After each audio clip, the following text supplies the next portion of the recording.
Hello listeners, thank you for joining us on an eerily beautiful adventure as we take a glimpse into the past of St. Mary's College. Looking at what serves to be a shell of what once was, we can't help but wonder what the campus must have looked like in its prime. We hope you enjoy our telling of the history of St. Mary's College, as well as our description of the grounds today. In the fall of 1868, St. Mary's College in Ilchester, Maryland was finally prepared to welcome its first class of upcoming priests. Tucked away in Paptapsco Valley State Park, St. Mary's campus was rather large for 3 instructors and 16 students. Over the years, the campus gained some traction, but this did not last long. At its height, St. Mary's held around 150 students, but this interest among young men to become priests slowly melted away, forcing the school to close in 1972. Over the years, many attempts from local businesses and entrepreneurs were made to purchase the remains of what used to be St. Mary's College, but for some reason or another, the transactions always fell through. Some suspected the reasoning of the ground's abandonment is much more sinister than dumb luck or poor financial planning. It is rumored that one of the priests teaching at St. Mary's went insane and started to kill all the students, leading the church to conspire in a messy cover-up. However, others blamed the college's inability to sell on the presence of satanic cults occupying the grounds once abandoned. While some of the buildings have been reduced to rubble, St. Mary's College campus still stands hidden in the woods of Ilchester, Maryland. Looking like something straight out of a post-apocalyptic novel. Once there, you can find overgrown paved roads, old dormitories, classrooms, and partially eroded buildings. But one of the most notable structures that still stands today is St. Mary's Altar, coined Hell House Altar. This structure is rumored to be the center of satanic cult rituals, demon summonings, and delinquency. I think what really stood out to me when we visited was how vast the campus is and how well hidden in plain sight it is. I mean, you pull over to the side of the main road and walk up this bridge with train tracks, and to the right is a hidden stairwell.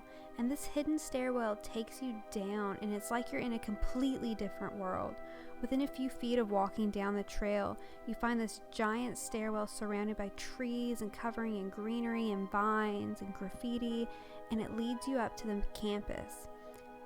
Mind you, at this point you are entirely out of view from the bridge and the train tracks, even though you're not far from it at all. I think the only thing that reminded us that we were so close to the road is that we could hear muffled voices from the teenagers on the train tracks itself. I agree with you. You really get lost in the place.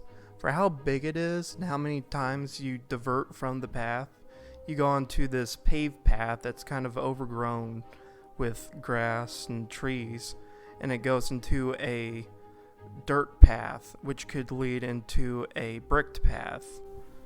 Yeah, there are a whole lot of trails and a lot of pavements throughout the entire campus, I think. Remember when we found that one building? It looked like it was burnt down, and the only thing that was left was the floor on the ground level.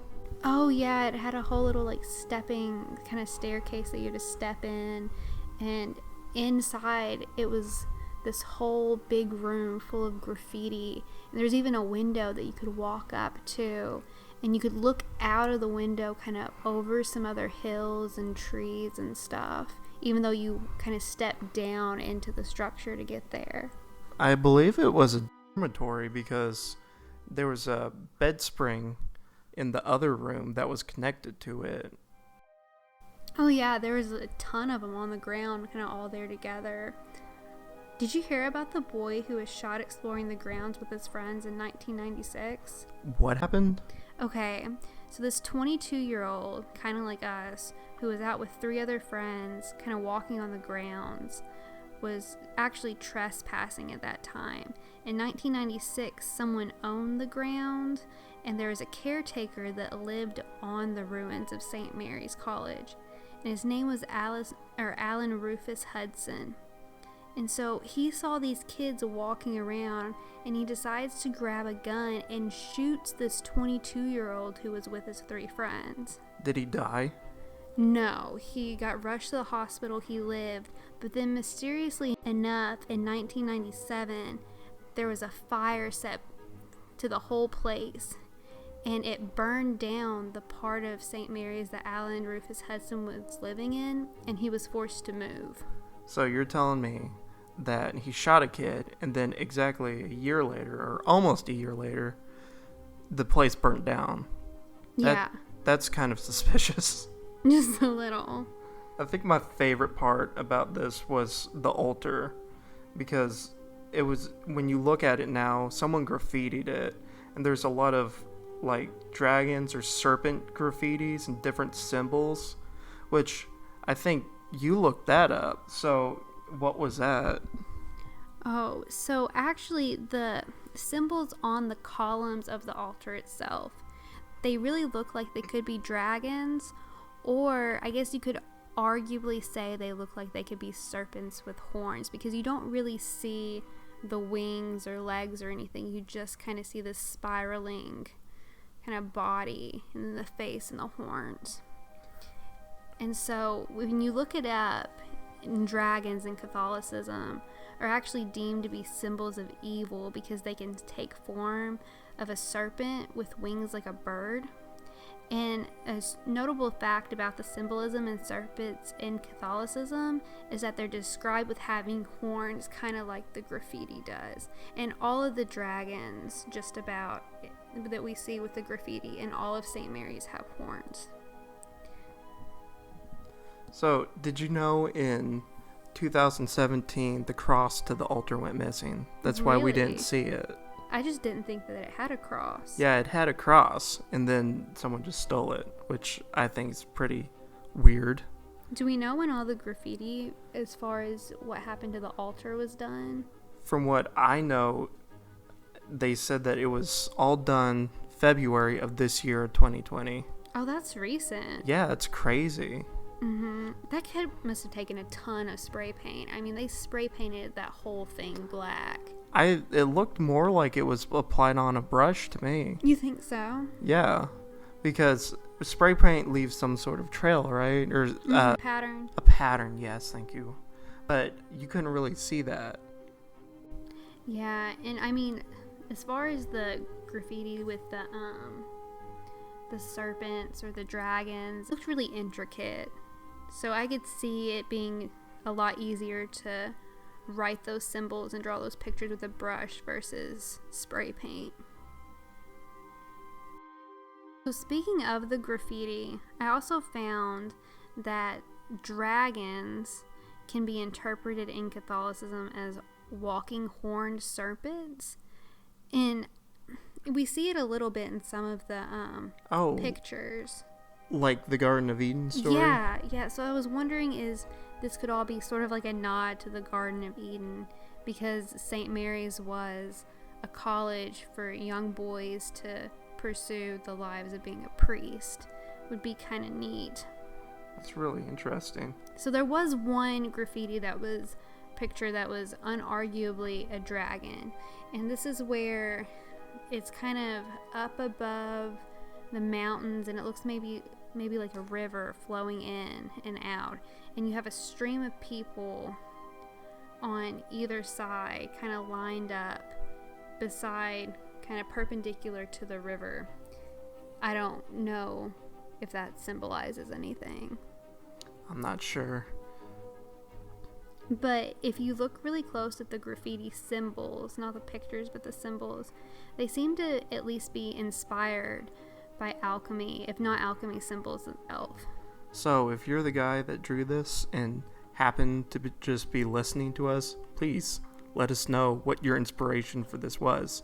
Yeah, because if we look here, we have these two symbols that are really reminiscent of a Jupiter symbol, and they're used repeatedly. And then there's another symbol here that looks like, this is a mouthful, like copper splint 2. Copper splint 2, copper splint 2, copper splint 2. Not copper splint 1. And then we have a lot of symbols that are identical to chalk. So I don't know what any of these things really mean. You don't know what chalk means? It's chalk. They spell it with a C at the end. Chalc? Yes. I've never heard of that. Maybe I should have done more research. I don't know. Chalk. If you know what chalk is, please let us know. Well, my first reaction was this place is cool and we need to go back sometime. Yeah, we definitely weren't able to see everything. I think we showed up, at 7 o'clock? Yeah, right at sundown. And then stayed till about 9 or 10. Yeah, we searched that place for like 2 to 3 hours before we left, and we almost got lost. And there were so many paths we didn't get to take. I was surprised when we found the altar. I was convinced that we weren't going to find. Well, I can say, though, that this place is probably not haunted. No, it was... In all honesty, how many people wanted to become a priest in the 70s? I'm not sure. I mean, it was probably poor financial planning. They probably should have added some classes and majors to their curriculum. And St. Mary's may have still been like a small college here today if they did that. And as far as the rumors of the one priest that went crazy and killed everyone and the satanic cults and everything, I mean, this is an abandoned place that anyone can go to now. And it is very creepy and where nature just takes over. Oh, yeah. And that stuff is usually subjected to a lot of rumors that go around, a lot of ghost stories and urban legends. Yeah. Well, I mean, I think in a sense it would appeal to some people to want to go and maybe buy it, right? Like, I wonder if it was a marketing tactic. Oh, that's interesting to think about. Yeah. Well, I hope you guys enjoyed this. Let us know what you think. Let us know if there's anything else from St. Mary's you'd like to see, or anywhere that you think we should go and kind of explore that isn't well known to society but has a really neat history as well. Especially the history part. We love that part. Yeah, we're trying to find places that are unexpected, that aren't very well known, that has a lot of really interesting history that we can point out for you guys. Well, thanks for watching. Give us a like if you liked it, and maybe think about subscribing. Thank you.